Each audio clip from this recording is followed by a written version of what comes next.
তো কথা হচ্ছে যে যারা বেনামাজি, নামাজ পড়বে না, দুনিয়াতে আরাম করবে, জাহান্নামে ঢোকার সময় তো আরামে ঢুকবে, কিন্তু যখন চলে যাবে তারপরে জাহান্নামের কি স্বাদ কি মজা তখন না পাবে ও, তখন না বুঝবে যে জাহান্নামে কি মজা আছে। বুঝতে পারলেন? তো ভাই দুনিয়াতে দেখেন একটু ভালো কাজ করেন। এইবার দেখেন ভাই আমার, যদি খারাপ কাজ করবেন, নামাজ পড়বেন না, রোজা করবেন না, আল্লাহ আপনাকে এত আযাব দিবে, এত আযাব দিবে, এত শাস্তি দেবে রে ভাই। আল্লাহ বলছেন ফাজকু ফালান নাজিদকুম ইল্লা আযাবা, আমি তাদেরকে তার আমলনামা দেখাবো, দেখি আমি তাদেরকে বলবো, তাদের কীর্তিকর্ম সম্পর্কে বলবো যে তোমার কীর্তিকর্মের উপযুক্ত প্রতিফল, আর তোমরা তোমার জন্য এখন খালি শুধু আযাব বাড়া হবে। ফাজকু ফালান নাজিদকুম ইল্লা আযাবা, আমি তোমার জন্য শুধু আযাব বাড়াবো আর কিছু নয়। খালি আযাব বাড়াবে রে ভাই, আযাব বাড়াবে, আযাব বাড়াবে। যেমন যে শ্রেণীর লোক যেমন করে পাপ করবে ওরকম ওরকম জাহান্নামে দেবে রে ভাই। যারা খতরনাক মহাপাপী, ওই খতরনাক মহাপাপীকে আল্লাহ ওরকম জাহান্নামে দিবে খতরনাকে। হাবিয়া দোজকে দিবে কাকে? ফেরাউনকে, নমরুদকে, সাদ্দাদকে, কামানকে, হামানকে, আর আবু জেহেলকে, আবু লাহাবকে, আর ওরকম যারা খতরনাক খতরনাক মহাপাপী, যারা মানে খোদাই দাবি করেছে, যারা আল্লাহর সঙ্গে শিরিক করবে, যারা বড় মহাপাপী, ওইগুলোকে হাবিয়া দোজকে দেওয়া হবে। তারপরে যারা ওরকম একটু কম পাপ করবে তাদেরকে সাকারের মধ্যে দেবে। তার চাইতে যারা একটু কম করবে তাকে লাজাতে দেওয়া হবে। তার চাইতে যারা একটু কম করেছে তারাকে জাহিমের মধ্যে দেওয়া হবে রে ভাই। তারপরে উম্মতে মুহাম্মাদি যারা, এদেরকে দেওয়া হবে সব উপরে যেটা জাহান্নাম, ওই জাহান্নামটার নাম হচ্ছে ওয়াইল। জাহান্নাম এমনি প্লেন জায়গাতে সরজমিনে বানা নাই রে ভাই। জাহান্নাম একতলা দুতলা তিনতলা করতে করতে সাততলা পর্যন্ত জাহান্নাম, আর জান্নাত একতলা দুতলা করতে করতে আটতলা জান্নাত। তো ওইরকম করেছে কি, যে যে যেরকম শ্রেণীর মানে পাপ করবে ওইরকম শ্রেণীর লোকগুলো ওরকম ওরকম জাহান্নামের মধ্যে যাবে রে ভাই। যারা গুজব গিল্লা করবে, যারা পরনিন্দা করবে, শিকায়েত করবে, ওই লোকটাকে দেওয়া হবে হোতামাত নামক জাহান্নামে। তো হোতামাত একটা জাহান্নামের নাম। তো ওই হোতামাতে যখন দেবে, হোতামাতে দিলে একবারে চূর্ণ বিচ্ছিন্ন করে দেবে। ওইটা আর আযাব হলো একবারে ছিন্ন ভিন্ন করে দেওয়া, ওকে টুকরা মুকরা করে কেটে কুটে ছানবিন করে ওকে এমন করে একবারে জাররা জাররা করে দেবে রে ভাই, কেটে কুটে তহস নহস করে দেবে। হোতামাত এমন একটা জাহান্নাম। তো এরকম প্রত্যেক আযাবের ভাগ আছে। ওয়াইল জাহান্নামটা হচ্ছে একটু কম পাওয়ারের, ওতে আযাব কম, শাস্তি কম। ওই আযাবটাতে দেওয়া হবে শুধু উম্মতে মুহাম্মাদীকে। কিন্তু যারা মানে যারা তওবা করে মারা যাবে রে ভাই, মরার টাইমে তওবা করলে আল্লাহর কাছে ক্ষমা চাইবে, ওই জাহান্নামটাতে উম্মতে মুহাম্মাদী যাবে না। তো ভাইরা আমার, বন্ধুরা আমার, ভালো করে শুনেলেন, যারা যেরকম আমল করবে ওরকম জাহান্নামে যাবে। যারা বিশাল পাপ করবে ওরা যে হাবিয়াতে পড়বে, হাবিয়ার মানে হচ্ছে গোড়া পড়া। হাবিয়া ওয়া মাদরাকা মা হিয়া নারুন হামিয়া, মানে হাবিয়া কি জিনিস? ওমা আদরাকা মা হিয়া নারুন হামিয়া, সেটা হচ্ছে আল্লাহর বিরাট জ্বলন্ত আগুন রে ভাই। ওই আগুনে যখন পড়বে ওর তলাতে পড়তে 70 বছর লাগবে খালি পড়তে পড়তে। তো গভীর কত, কত গর্ত, কত গভীর রে ভাই। যদি 100 কুইন্টালের যদি একটা বোল্ডার আসমানে ছেড়ে দেওয়া হয় যে জমিনে পড়ো, তো কতক্ষণ লাগবে? একদিন লাগবে, দুদিন লাগবে, এক সপ্তাহ লাগবে, এক মাস লাগবে। তার মধ্যে কত স্পিডে পড়বে রে ভাই, ধাই করে পড়ে যাবে। কিন্তু আসমান জমিন থেকে 500 বছরের রাস্তা। কিন্তু জাহান্নামটা কত গর্ত হবে যে জাহান্নামে পড়তে 70 বছর লাগবে হাবিয়ার। হাবিয়া জাহান্নামের তলাতে যেতে 70 বছর লাগবে। ওই মহাপাপী গুলোকে ওই জাহান্নামে দেওয়া হবে। তারপরে পরে যে জাহান্নামে দিবে, ওর পরে দিবে, ওর পরে দিবে কেমন করে? যে যেমন পাপ করেছে, কারোর আগুনে কাঠকুড়া পর্যন্ত পা ডুবে থাকবে, কারোর হাঁটু পর্যন্ত আগুনে পা ডুবে থাকবে, এদিক ডাঙ্গা থাকবে, এদিকে ডুববে না। হাঁটু থেকে পা জাহান্নামের আগুনে ডুবে থাকবে, কারুর কোমর পর্যন্ত আগুনে ডুবে থাকবে, কারুর বুক পর্যন্ত আগুনে ডুবে থাকবে, কারুর ঘাড়ের গর্দন পর্যন্ত ডুবে থাকবে রে ভাই, এদিক জায়গা থাকবে, এখান থেকে আগুন হবে।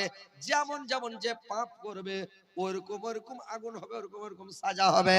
তো পাপ থেকে বেঁচে থাকেন ভাই, পাপ করিয়েন না। পাপটা করতে যাওয়ার সময় চিন্তা করবেন, আল্লাহ এই পাপটা যদি আমি করে দিই, এই অন্যায়টা যদি আমি করি, এই খারাপ কাজটা যদি আল্লাহ আমি করে দিই, তাইলে কিয়ামতের দিন আমি কি জবাব দিব আল্লাহকে? আল্লাহ তো আমাকে ছাড়বে না, হয়তো এটা পাপ বেশি হয়ে যাবে। আল্লাহ বলছেন যে কিয়ামতের দিন যখন নেকি বদিকে ওজন করা হবে, একবারে কাটা কাটা করে যখন নেকি লাপা হবে, যদি নেকির পাল্লা ভারী হয়ে যায়, নেকির পাল্লা যার ভারী হয়ে যাবে ও জান্নাতে যাবে, যার গুনার পাল্লা ভারী হবে ও জাহান্নামে যাবে। আর যদি নেকি বদি একবারে কাটা কাটা সমান সমান একবারে হয়ে যায়, তাহলে লোকটাকে জান্নাত আর জাহান্নামের মধ্যখানে একটা জায়গা আছে রে ভাই, জায়গাটার নাম হচ্ছে আরাফ। জায়গাটার নাম হলো আরাফ। ওই আরাফের মধ্যে দিয়ে দিবে, না জাহান্নামের কষ্ট পাবে, না জান্নাতের আরাম মানে ভোগ করতে পাবে। জান্নাতের আয়েস আরাম পাবে না, আর জান্নাতের কোনো শান্তি মানে পাবে না, জাহান্নামের শাস্তি পাবে না, জাহান্নামের কোনো কষ্ট পাবে না। এই দুই জায়গাতে তারা করবে কি, দুই জায়গার মধ্যস্থলে থাকবে। এবার তখন করবে কি আল্লাহ পাক, ওই লোকগুলোকে জাহান্নামী দিকে, জাহান্নামী লোকগুলোকে যখন দেখাবে, আর জাহান্নামে এত আযাব এত শাস্তি দেখার পরে লোকগুলো তখন বলবে, আল্লাহ আল্লাহ লোকগুলোর অন্তর্ভুক্ত আমাদেরকে করিও না, আল্লাহ লোকগুলোর অন্তর্ভুক্ত আমাদেরকে করিও না আল্লাহ। এই কথাটা যে বললো রে ভাই, আল্লাহ তখন লোকগুলোকে টেনে জান্নাতের মধ্যে প্রবেশ করিয়ে দিবে ভাই।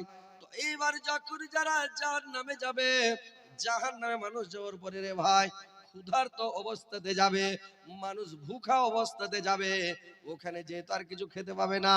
এইবার দেখেন ভাই, যখন মানুষ মরে যায়, মরার পরে কিছু খেতে পায় না, তখন করে কি জাহান্নামে যাওয়ার পরে মানুষ খালি খাওয়ার জন্য খাই খাই করবে, ভারী ভারী খাওয়ার কাজ করবে। জাহান্নামের মধ্যে ভারী খাবার কিছু পাবে না, ওইখানে পাবে পাপড় জাতীয় খাবার।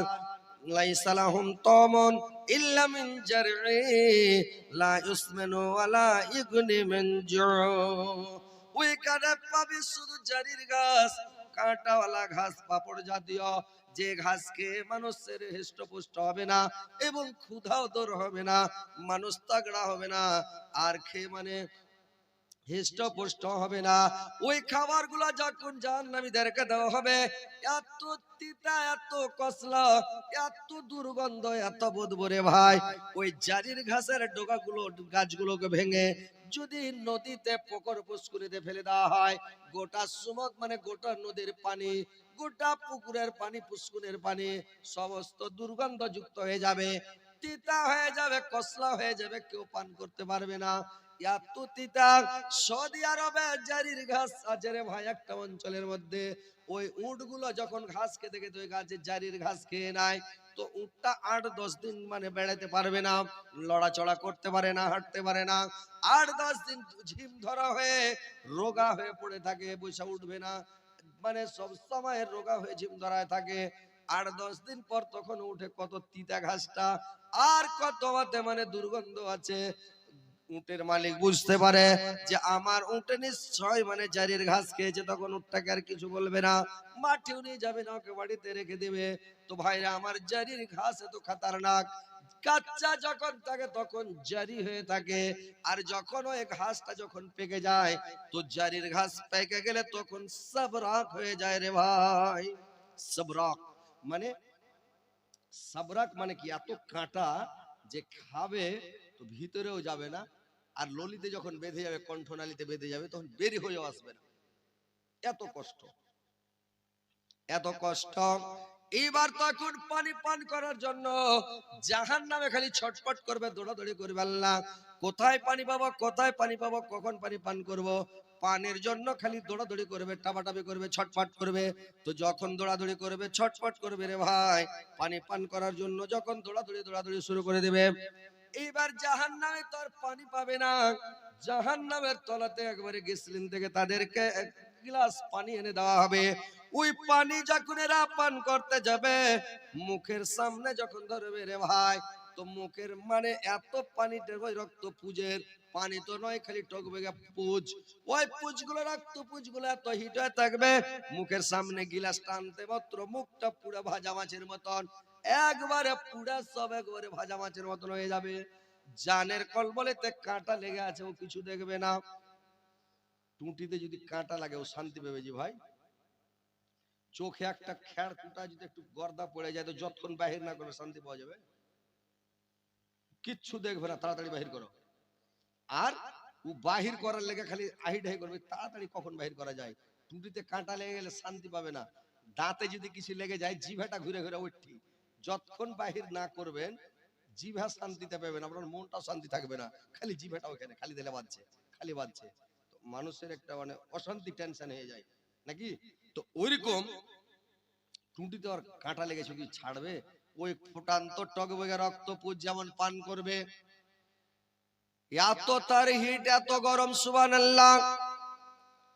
উপরকার ঠোঁট পুরা উল্টা চাঁদিতে সেটে যাবে, নামকার ঠোঁট পুরা উল্টা কেউ বলেছে কোন কিতাবে পাওয়া যায়?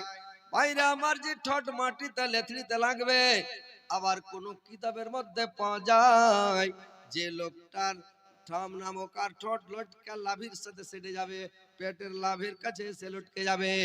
আর লোকটা যেমন পানি পান করবে ভাই, সমস্ত লাড়ি আর ভুড়ি সমস্ত গুলো 3 নাম্বার গেট দিয়ে বেরিয়ে পড়ে যাবে, পেটের লাড়ি ভুড়ি কিছু থাকবে না। এত গরম, এত হিটার পানি রে ভাই। ওই সব পানিগুলো গুনাহগার পাপিষ্টি মুজরিমদেরকে দেওয়া হবে।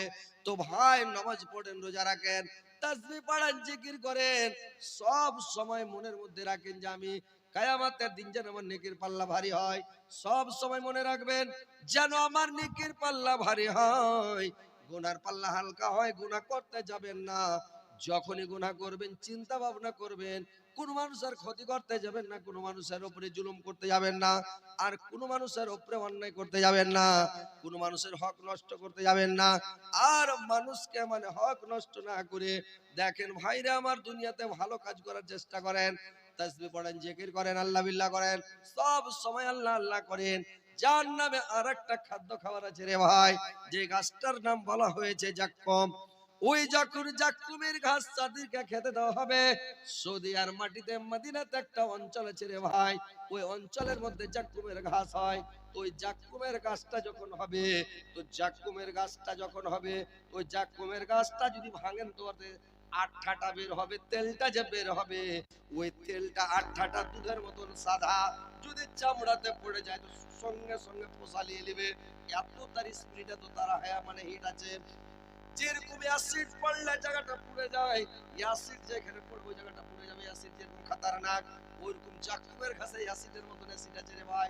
আর আঠাটা দুধটা যেখানে ভরবে ঠোকরা পোষা নিয়ে নেবে, ওই জাক্কুমের ঘাসটা জাহান্নামে হবে রে ভাই। সব বলছে জাহান্নামে কেন করে? আগুনের মধ্যে ফের গাছ হয়, আগুনের মধ্যে ফের ঘাস হয়। ভাইরে আমার দেখেন, পানির মধ্যে কেমন করে ঘাস হচ্ছে বলেন তো? পানিতে ঘাস নাই, দলকচু ভাসে না পানিতে, আসার পানি হেলা পানি, কিন্তু দলকচু কেন হয়েছে?